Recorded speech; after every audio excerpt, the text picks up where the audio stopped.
Okay, we're going to continue with number 2 on here. So I think on our last video, we got to the point where we were drawing out cyanide. So just as a reminder, carbon has 4 valence electrons, nitrogen has 5. There's a negative charge, which means we're going to add 1 right there for a grand total of 10 valence electrons. We have the carbon and the nitrogen, and we had already subtracted 2. So it left us with 8 valence electrons, and we went ahead and put them around nitrogen and our carbon. And then we realized that this carbon only had 4 valence electrons around it. The nitrogen had 8, so we decided to do a multiple bond. So let's go ahead and start right there. We're going to go ahead and move this pair from nitrogen over. So now that's going to look like this. Okay, then this carbon now has 2, 4, 6. The nitrogen has 2, 4, 6, 8. So once again, we can move a bond over. And we want to take it from the nitrogen because the nitrogen is the one that has the 8. So it only makes sense to move the one that has more over. So now what that's going to look like is a triple bond. And we're still going to keep our 2 lone pairs together. So now let's double check things. On here, our carbon has 2, 4, 6, 8, which is what we want. The nitrogen has 2, 4, 6, 8, which is what we want. And we only have a total of 10. So 2 again right there, 2, 4, 6, 8, 10. So when we write this, here's what it will look like. And then because we have this charge of a -1, we have to put our brackets around it, remember, with the charge on the upper right-hand corner. Okay, let's go to some more examples. Okay, sometimes there are too many electrons, and when this occurs, the central atom will become expanded, and this usually occurs when we're in the 3rd energy level or higher because there can be more electrons. So let's go ahead and get started on that. Xenon has 8 valence electrons. Fluorine has 7, and there's 4 atoms, so we're going to multiply that. So 8 plus 28 equals 36 valence electrons. Xenon's going to go in the middle. The fluorine is going to go all around. And now we're going to subtract 2 for every bond. 2, 4, 6, 8. So 36 minus 8 is going to equal 28 valence electrons. Okay, now we're going to put them around the fluorine. So 2, 4, 6, 8, 10, 12, 14, 16, 18, 20, 22, 24. So we're going to subtract 24, and we have 4 left over. Well, we can't just not represent them. So in this case, anything that happens, it's always the central atom that takes the ding. It's kind of like being a middle child. The middle child is the one that always kind of gets the brunt of things. I say that because I'm a middle child. So we're going to go ahead and in pairs, we're going to put 2 pairs around the xenon, which now makes the xenon have 2, 4, 6, 8, 10, 12 valence electrons, and that's because it has an expanded octet. But notice how all of the fluorines had 8. Fluorine has 8, 8, 8, and 8. So this is going to be as good as it gets. So that's what this would look like without the circles on it. Okay.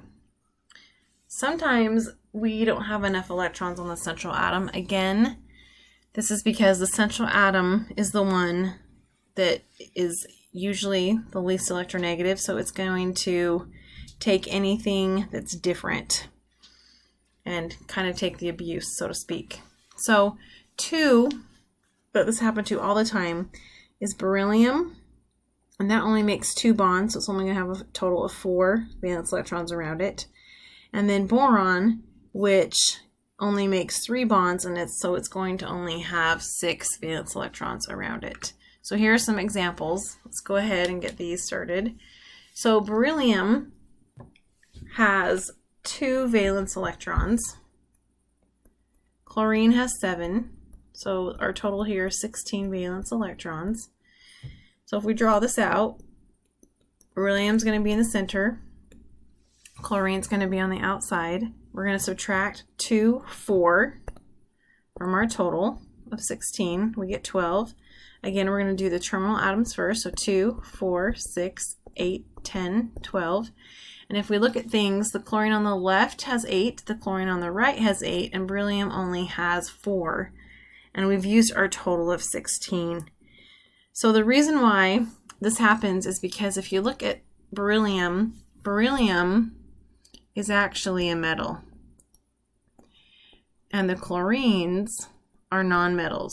So instead of this being a covalent compound, this is an ionic bond.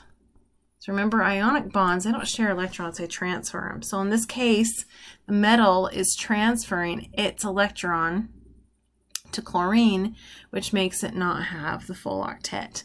However, because it is a metal, it would rather lose its electrons than to gain them. So this is actually a really good relationship for both of them. But again, that beryllium is not going to have a full octet. Okay, let's try this one. This is boron triiodide. So boron has 3 valence electrons because it's in group 13. Iodine has 7, so we've got our 3 plus 21, which is going to equal 24. And once again, we're going to do boron in the middle. Iodine is going to be on the outside. Now we have used a total of 2, 4, 6 electrons. So that's going to now leave us with 18. We're going to go ahead and put them around the iodine. So we've got 2, 4, 6, 8, 10, 12, 14, 16, 18. We're stopping now because we've used all 18. And now if we analyze things on this one, the left iodine has 8, the bottom iodine has 8, the right iodine has 8. But notice how boron only has 3 bonds, which means 6 electrons. And once again, this is okay because if we look at the atoms that we're dealing with, boron is actually a metalloid, and some metalloids act more like metals. So again, this is acting more like a metal, and iodines are the nonmetals, and so here we're making another ionic bond where the metal loses the electrons and the nonmetal takes it. But again, the metal wants to lose electrons because then it makes it so its energy level has 8 in it instead of an unfilled partial energy level. So those would be what these would look like. Okay. Last thing to discuss are resonance forms. Resonance forms means that you have more than one structure that can follow the octet rule. And this happens because the electrons are moving, not the atoms. So in order for this to work, we have to have a couple things. We have to have a multiple bond for this to work. And we also have to have the same terminal atoms for this to work. Usually the same. So let's go ahead and look at an example. An example here is ozone. So let's go ahead and do our structure for ozone. So ozone has 3 valence electrons. And each one of them has 6. Sorry, this has 3 atoms and 6 valence electrons, which is going to equal a total of 18 valence electrons. Okay, so since we only have 3, we're just going to do a horizontal row of 3 oxygen atoms. Here, we're going to subtract 2 4 electrons from there. We have 14. Same thing, we're going to do the outside electrons first. So 2, 4, 6, 8, 10, 12. We're going to go ahead and do 2 more on that central atom to give us a total of 14 that we've used. So now we've used all 14. So if we analyze this one, the oxygen on the left has 8, the oxygen on the right has 8, the oxygen in the middle only has 6. So what can we do here? We can form a multiple bond. So let's go ahead and take this pair of electrons and put it in the middle. So if we do that, we're going to get a double bond on that right side. We're still going to keep all of our lovely little electrons here. On this right side, however, instead of having our 3 bonds, okay, we're only going to do, not our 3 bonds, our 3 lone pairs, we're only going to have our 2 lone pairs. So now let's double check. On the left, we have 8. On the right, we have 8. And in the center, we also have 8, 2, 4, 6, 8. And we've only used a total of 18. So 2, 4, 6, 8, 10, 12, 14, 16, 18. So this is one of the structures we could do. Now notice how we've got this multiple bond here, and we have the same terminal atoms. So what we can do here is we can go ahead and write this again, but we're going to flip where the double bond is. So we're going to do a double bond on the left side now, and the single bond on the right, and then put in all the correct electrons. So we can write this 2 different ways.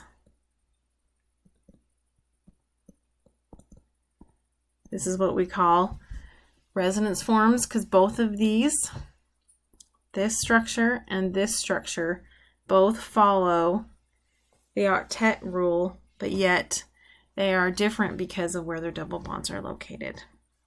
I hope this helps. Have a good night.